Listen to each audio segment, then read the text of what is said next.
In the most recent chapter of Jujutsu Kaisen Modulo, chapter 7, we are given a bunch of new things to take apart, and a lot of things have happened, so let's go through the obvious. Usami has cursed speech. That's pretty cool.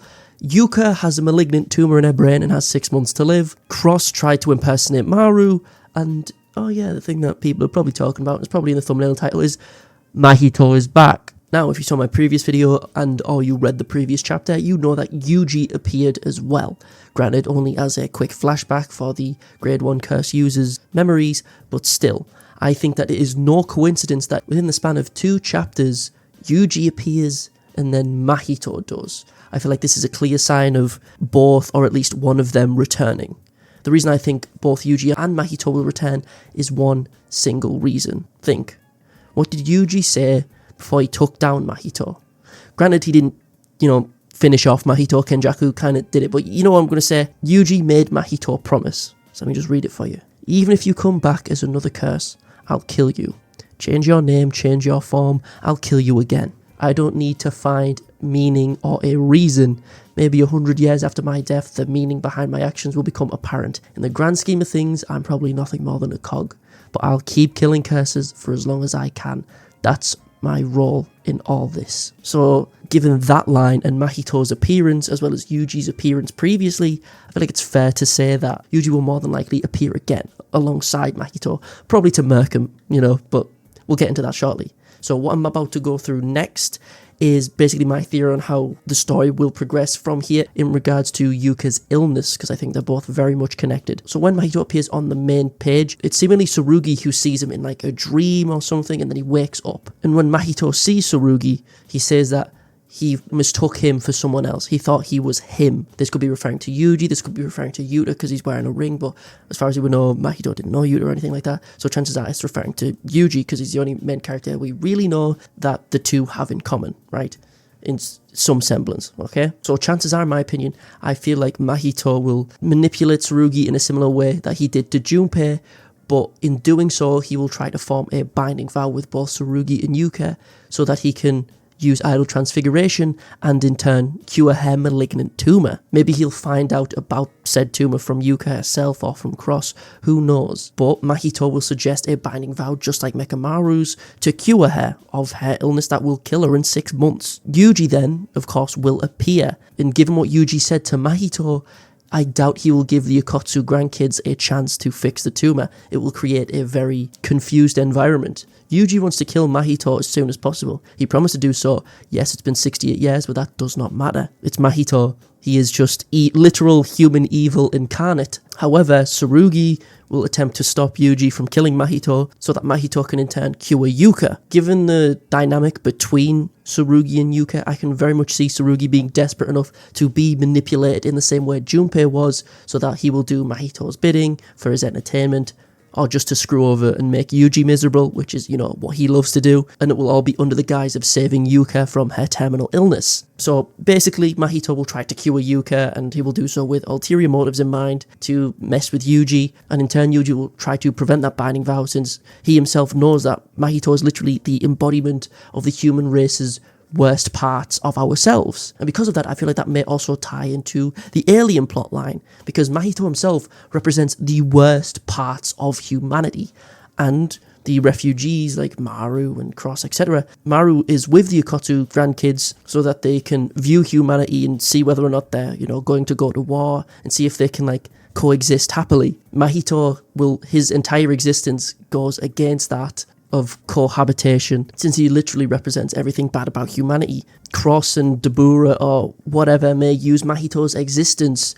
as an excuse to start the war against the human race, because he literally represents them, us, just our worst parts. So, as I say, Mahito just existing can cause the war, since he is made up from humans, and if humans didn't exist, Mahito wouldn't, so it'd be a good idea to kill all humans so that Mahito doesn't exist, or at least Japan. And that ties into a lot with what Cross was saying towards the end of the chapter with Yuka, and this theme of the cycle of violence, of being stolen from and stealing in turn. Cross basically wants any reason to start a war with the human race so that he can feel vindicated, since his race was seemingly, or at least his home planet, they were forced to leave as refugees, and as a result he's kind of annoyed and just wants to get vindication and catharsis through destroying the human race, because it would make him feel better somewhat. basically, right? But outside of that, how do we even know that this is our Mahito, right? How do we know that the Mahito from the main series and the Mahito we see here in Modulo are the same being, right?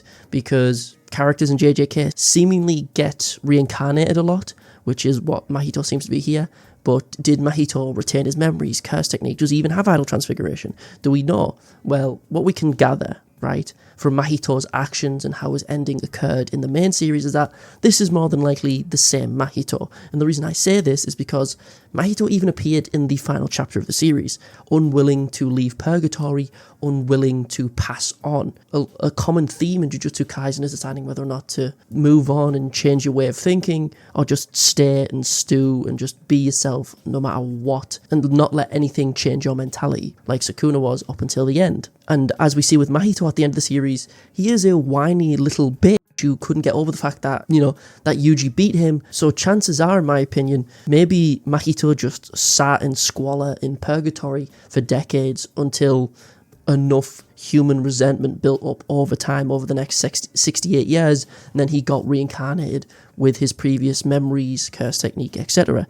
Granted, this isn't a fact. The only solid evidence we have besides this isn't conjecture. There's a little bit of evidence given the fact that Mahito literally didn't move on at the end of the series, but besides, the obvious of his character design being the same as from what we can see, with the stitches, the long hair, the big wide grin, this is seemingly the same Mahito that we know and tolerate, because I'm not going to lie, he's like my third favourite disaster curse. Dagon will always be on top. Anywho, overall, as I said, my idea going forward is that Mahito will try to manipulate the main cast, and Yuji will reappear at some point as an old man. Granted, there's a lot of arguments going around on whether or not Yuji will be ancient, he'll be into his 70s or 80s, or whether or not he'll still be young because of him being Sukuna's vessel, as well as having Curse from Death paintings in him, and his entire biology being kind of weird. So there is some arguments to make, I guess, that Yuji may retain some of his youth.